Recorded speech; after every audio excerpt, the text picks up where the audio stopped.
All right, so we are talking about fascia today, and we're going to start with an introduction, and I'll give you a little bit of an overview of what this is all about, and then just kind of dive into the information. So what that means is that it's not conducive to the normal perception of healing that we have in our society, where something hurts, you give it a medication, or something is broken, you fix it through surgery. And then the other important thing we need to know about this dense, irregular connective tissue is that it's not static, meaning that it changes in response to the environment. The collagen fibers will also become more or less dense because remember that they're created by a fibroblast, which is part of a wound healing response. So the first type of fascia, and really the most important for us as estheticians, is going to be the superficial fascia. Superficial fascia is directly under the skin, and it may be also underneath or within the superficial adipose layers of tissue. But the reason that we still want to know about this and the reason that fascia is so important for us to manipulate on the face is because the superficial and deep fascia connect through the adipose layers, and they create this interwoven network that covers the entire body. And so that's going to be the layer that a lot of our facial muscles connect to, which is very important. It takes in information and it's communicative. It sends information. So we have to know how that impacts us. In terms of sensation, so we drop into a flight state when our body senses that something isn't safe.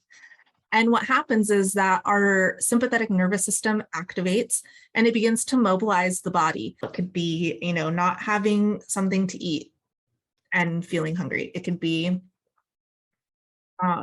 being cold or being too hot or, repeatedly being put in a state of financial insecurity. Like there's so many different things that we could consider trauma. It doesn't mean like something overly traumatic.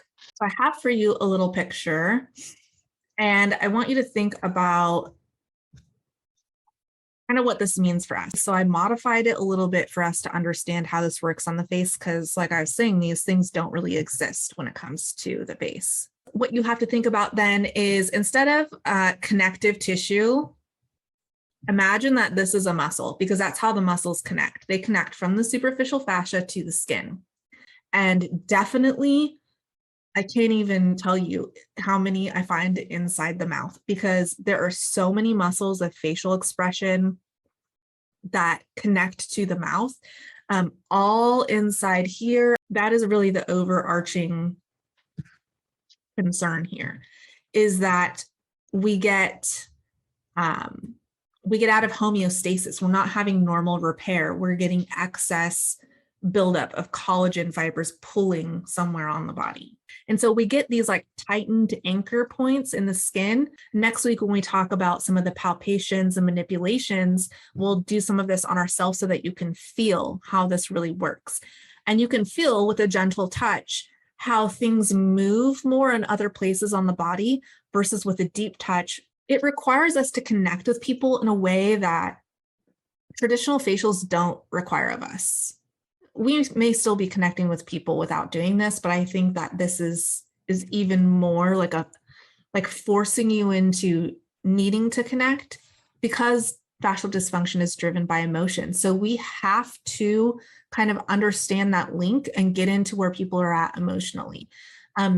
Emotion causes us to tense and tighten.